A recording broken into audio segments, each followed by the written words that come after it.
Hey everyone, thanks for joining us for another session of Converge 2024. As you know, I'm Will with the RoboHead team, and we've got another customer discussion that we're going to be kind of digging into here. And so I'd like to introduce to you Stacy Holder. Stacy is the marketing production manager with AAA-Washington.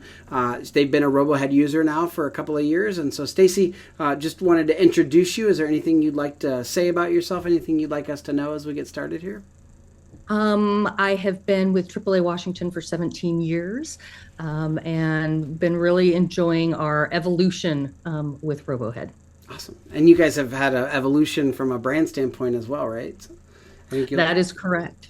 Yes, we recently rebranded ourselves here about September. How long did that, what was the time frame for that, out of curiosity? It took us about 2 years to get it all the way from initial let's do something new to assets out in the world. So it was a process. And at the same time, we relaunched a website. So we were very busy. Doing a lot of stuff. And are things calming down a little bit, or just new stuff to be busy with? New stuff to be busy with, and trying to keep all the new things that need to be done, and all the other things that still have to happen, getting those done also. Excellent. Very cool. Well, I appreciate you joining us. And I think, the purpose today is really to kind of talk, as you said, about the AAA-Washington's kind of evolution within your team and the role that RoboHead has played in that. And so I'll go ahead and kind of step out of the way here and let you get started kind of talking through that. And if it's okay, I pop in and ask a couple of questions as we go. Does that sound good for you? That sounds great. All right. Awesome. Well, let's get started. So we started when we were looking for a project management, production management program. Really started, our initial thing was we wanted a digital proofing system. And because we were giving out multiple proofs for multiple projects throughout 3 different project managers. And so between a 30-page catalog that we were having to print out 3 times, full size, full color, so everybody could put in their notes and then get it back, trying to decipher it all. And it just became way, way too much. And we were wearing out printers because we were printing so many proofs. So digital proofing was our start. And we came into RoboHead 2 years ago as it evolved from another program we were using, and it has been fabulous ever since. Awesome. What is it? So when you talk about the kind of the digital proofing, the goal there was just to consolidate everything so you didn't have to print stuff, and then you wanted to have a common tool so you didn't have to have a bunch of Acrobat licenses and teach people that, right? So I'm just kind of curious, as you started with digital proofing, how did you kind of move into the full project management? Was that something that came pretty quickly or naturally, or was it really just, hey, we need a tool that'll help us review, and then it just kind of grew kind of organically from there? It really grew organically because we needed that proofing tool, and the workflow and production management kind of came with it.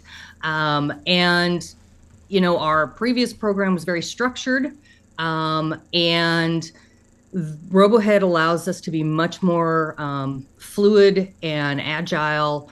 We get to change out what we're doing, how we're doing it very quickly. And the old program was technical and a little hard to configure. You had to make sure you wrote stuff down so you remembered how to do things. Whereas, RoboHead, you go in and it's like, okay, I'm going to make this change. You save it, you publish it, it's ready to go. It's been much easier to use. And, everybody else within the company has really enjoyed RoboHead over our old program. It gives us a lot more visibility in what's happening with our projects. Okay, awesome. And then last thing on digital proofing, and I'll let you kind of keep rolling here. But when you're talking about getting the feedback on that catalog, for example, it's not just that there's a lot of content in there. But am I correct that you're typically going through multiple folks? Like there's multiple stakeholders that are weighing in on either all or part of that catalog, again, for example? And I know there's other things that you're running through the system, but...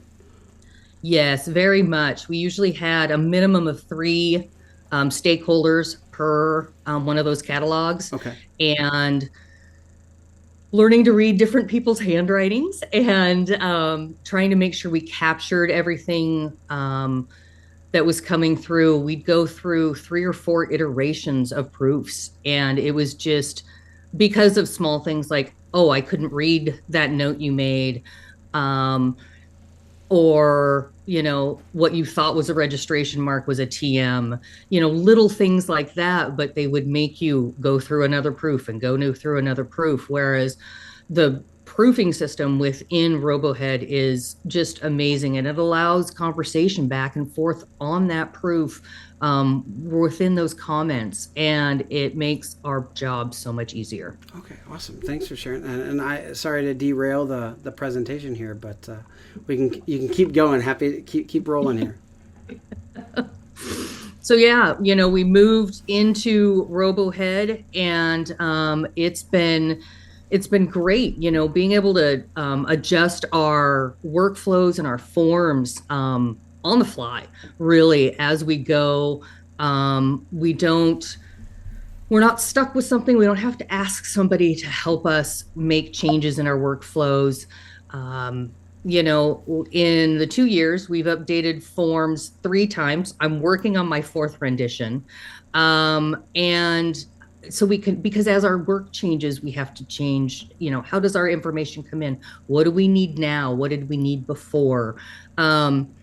It's just super, super easy. And I can adjust workflows very quickly. I can hop into a project and go, oh, I need an extra step here. Oh, they're asking for this. Oh, they want to open up the project again, my favorite. And they're, oh, we need to add this, this, and this. Okay, well, we were just getting ready to close that out. It's not closed. We can do that, and we can make that adjustment, extend that timeline out. And all the assets are there because they've been saved within the files. It's just so much easier to find things, do things, change things. Okay. When you mentioned kind of you said you changed like your forms 3 times, and it's because you're taking on new work. Can you kind of give me an example of maybe what, either small or large, kind of an example of kind of how the form has changed or what new type of work you're taking on? Just kind of curious about that. Okay. Well, we've gone from more of a print-based process to doing a lot of digital. So digital's got to turn a lot faster, though we're trying to teach everybody that it still takes about the same amount of time. You're just not having to spend 2 weeks waiting for something to print. Gotcha. So some of the information we've taken in the past, we don't necessarily need to take in anymore because of this change. We can set up our forms so that we've got the basics, and if it's going to be a print, they can change that drop down of we're doing a print piece. Okay, then I pull up this whole other section of form that they need to fill out. But if it's just digital and we're just doing display ads for something, we're looking at sizes and that's it. Gotcha. And then I'm trying to kind of pare down the number of fields they have to fill out, because it's I'm finding tidbits of information are getting stuck here and stuck there, and they're not as clean and concise as our forms should be. And so it's just those little tweaks here and there, adding, hey, I actually need a kickoff meeting for this for this piece. So yes, you can set a checkbox, and then I'll make sure one gets created. We get together and talk over the project. It's all those little things of, oh, hey, it'd be really great if we had XYZ. Boom. I can go do it. It's great. Gotcha. I love how, I think sometimes with the forums, folks start with just kind of capturing everything.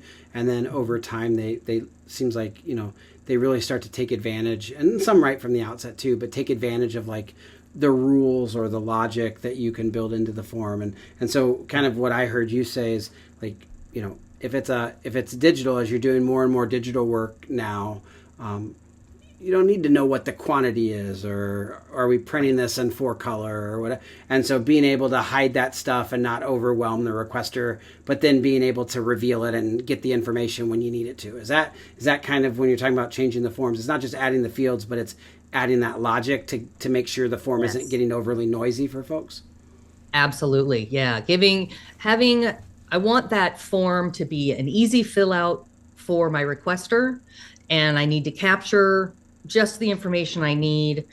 And yeah, let's make it not noisy for them. Let's make it easy, because the faster they fill it out and the cleaner they fill it out, the faster we get to work. And there's not extra confusion down the road. Okay, gotcha. And you also mentioned, so not just the forms but the workflows as well. And I know you're kind of looking at the, there's a print workflow and a digital workflow here. Do you want to talk a little bit about that? How that's changed and grown as well within your, how your team is using those workflows, and how their workflow has changed? Or Yeah. So before, we had a very structured workflow. You had to do X before Y could happen, or at least before it was showing up on the task board. Gotcha. Now, we can, depending on workloads, if somebody can work through the whole copy portion of a project before our designer can actually get imagery put together, they can go through and do that. Things will progress so they can hop around and they're not forced to wait. The being able to add a new proof into something, like, okay, we're 2/3 of the way through, and all of a sudden they go, well, we really need to change this, or through this brand refresh, we've had things, we got to pause that. We can't do that yet. We've got to do something else first. And so something sits on hold for, let's say, a month. Well, then all my timeline is gone, right? Gotcha. And we may have been almost ready to send it off to print or off to publish wherever it was going. And so now I can go, okay, well, I can then turn around and pick up from where we left off, drop in a whole nother set of tasks as needed, extend that timeline, and everything just moves and flows and pops up on my creatives boards, on their to-do lists. So it just integrates and works really well for everybody. Okay, so as you're kind of talking about that, I guess what I'm hearing is how do you're still wanting to take advantage of the automation and having some structure to that, but also, as your organization has kind of changed, so it also doesn't have to be as structured. We have the ability to not follow this strict waterfall where 1 leads to 2 leads to 3. We can still have the structure where we need it, maybe like the review cycles, but with copy and design development, for example, those can run in tandem now. Those are some of the changes that you guys have embraced in the organization. Yeah. Is that right? Absolutely. Okay. Go ahead and hop over to the next slide. Yeah, absolutely. Because that's really kind of the next big thing of what we stepped into was automation. How can I have a RoboScript run so that my final assets get delivered to my requester and I don't have to ever touch it? How can I make sure that a notification is sent over to somebody when I've got a project that's really not kind of your typical? We'll do some, we've got to update insurance agent's information on the website. And there's not really a proofing process for that. It's just kind of like, hey, we need to know you've done it. So then I can set up a RoboScript that sends an email over to my requester. It says, hey, we've got this done. When you get a chance, take a look at it. Make sure we caught everything that needed to be changed. RoboScripts are amazing. I love them. I keep trying to figure out how to use them more. I've got them moving, doing things in the background so that my requesters can see the status of their project. So if if it's in with my designer and my writer and they get done and then it goes off to proofing, well, then there's a little tag for status that says it's proofing. Gotcha. And so they can open up their request and say, oh, hey, it's proofing. And I've got RoboScripts doing all that. I don't have to go in and manually do any of it. It moves things along as it needs to. sends notifications to people as it needs to. It's been wonderful getting that automation. So there's a lot of, we've saved 8 hours, in the first 3 months, we saved like 8 hours a person in automating things, just in those little tasks of making sure these files made it here, make sure that made it over there. It has saved us so much time. It's kind of that tedious work of, like you said, like, hey, project's done. We got to send this asset to a requester because it's something that they need access to. Let the system carry that water. Let's automate that. Yes. And same thing with updating status. You don't have to. There's not as much of the requester having to ping you and be like, "Hey, where's this thing at? What's going on? Is it on schedule?" They have that visibility that they need up front. Is that correct? Yeah, absolutely. Awesome. I think as we were kind of looking at this page, do we and as we look, so it's really like final assets, automating the steps in the workflow, so things are starting as other things finish, and then status, and then the other thing, I guess, kind of the fourth pillar here, if you will, is you've started getting into and investigating like what are some additional automations and kind of moving down that integration path as well. That's the next step for AAA. Is that right? Yeah, that is our next step. So, how do I get assets into the right spot over to my digital asset manager? We've got a couple of new project or programs we're working with that we're trying to figure out, and so once I get those up and running, then I've got to figure out, okay, how do I set up RoboScripts and Zapier and get that over there, and it then launches other things. We've got a couple people who use Asana here and there within the company, and just kind of as a personal workflow for themselves. And it's like, okay, that's what you want to use. Okay, I can send a status update to them via Zapier.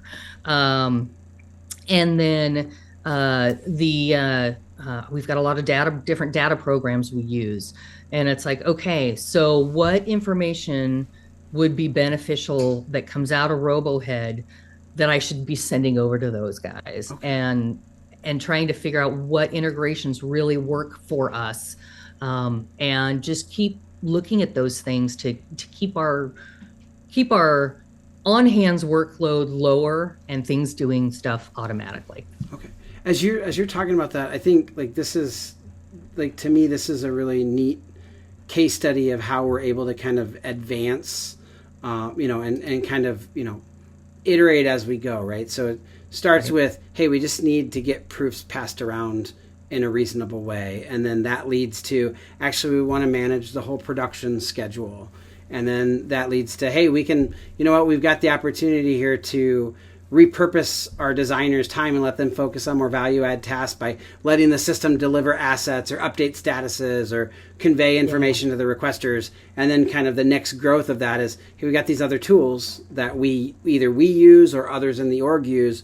How do we make sure that the right information from those tools is getting into RoboHead or getting from RoboHead into those tools, so that we can make sure that they're working with each other and we're not having this redundancy. That's kind of a common theme I've been hearing. We actually have some other, we've got some other customer presentations in Converge this year that are around that idea of, hey, we got to play nice with these other applications that either we're using or the larger organization is using. So, yeah, and that's the big thing we're trying to do company wide, really. Excellent. Anything else as far as kind of, as your organization and particularly your team has kind of underwent these changes you mentioned, is there anything else you want to talk about? It's been an interesting experience, to say the least.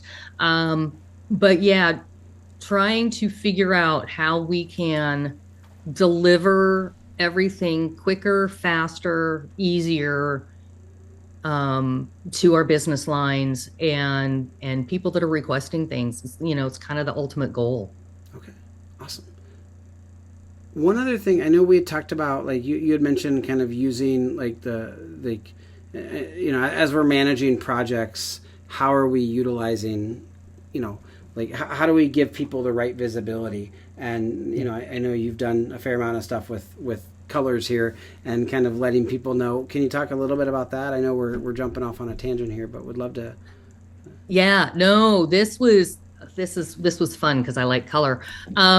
Why? Nobody's surprised. I'm in print. Or well, kind of. So yeah, it became as we got started, it was using the colors for our project status.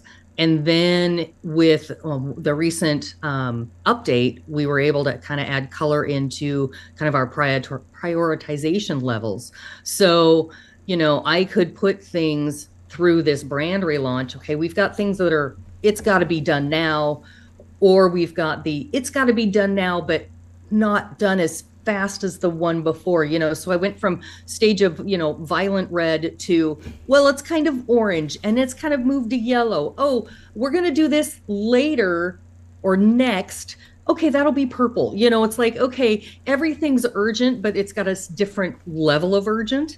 So that was a really big help to be able to keep things kind of in their priority hierarchy as we went through this brand relaunch. We had so many projects going on, and each project had so many different pieces that needed to be delivered. And every time we turned around, oh, wait, we're going to do this too. So we need to add this. Oh, wait, did I forget to put that project in? That was my favorite line. It was a lot of that as we're, trying to get through this in a couple of months, really. Yeah. We turned out a lot of assets over basically into June, July, and August. If you don't mind me, how many how many new things did you have to produce? Was it? I think we figured out that we did over 300 assets For this brand relaunch? Yeah, for the launch. That's awesome. Yeah. As far as delivery, were these mainly is it like PDFs, web pages, videos? What was the mix there? Digital display ads, a few PDFs. We had a few print pieces, that really didn't even include all the assets and copy we had to provide for the website that we were redesigning at the same time. Gotcha. There was another that went through a whole different workflow because it was really almost like this on-demand kind of like, oh, we need this now. I need this in 2 days. There wasn't enough time to get it into RoboHead to be able to really track it, and because it had to turn so fast, it was just kind of like drop everything and move forward. So yeah, it was just display ads and the few print pieces we were doing. Yeah, we had like 300 pieces we delivered. Okay, wow, that's awesome. So I think, as I'm kind of, as you're talking, like key takeaways are, for you at least, and I'm thinking of like some of our other clients and what they could learn from this is, start with the initial problem and solve that. And then as you grow, don't be afraid to kind of iterate and, take on new things. So you don't have to build out the system perfectly from the start. You can kind of, learn as you grow and as your organization changes. And then, I think the other piece that I'm hearing is, as you're using it, keep your eyes open and figure out how you can leverage the automation function to take work, like tedious kind of menial work off of the plate of your designers, the other users, and allow them to kind of refocus that on more value add things like producing 300 new assets in a short period of time. Anything else that and then obviously, as you grow, start to think about what are the other tools that we need to integrate with. Anything that I'm missing, or do you think that kind of resonates or captures your experience thus far? Anything you'd like to add? That's very much captures it. Yeah, you've got to start small and then just build on it, and don't be afraid to try something and have it not work, because you can reverse it very easily. That, and along with that, it was very easy for me to come in and learn how to do those things within the program. My designers and writers, how they work in the system.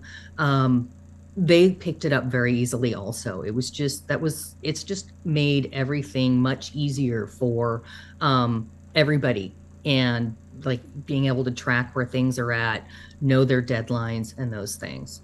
Awesome.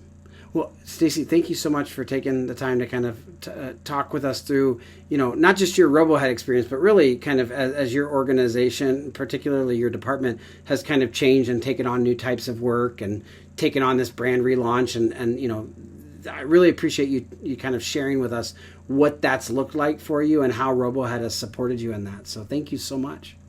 Yeah, thank you. Yep. Everyone, thanks so much for listening to this. We've got another session that'll be getting started here shortly. So again, thanks for joining this session of Converge 2024, and we'll talk to you soon.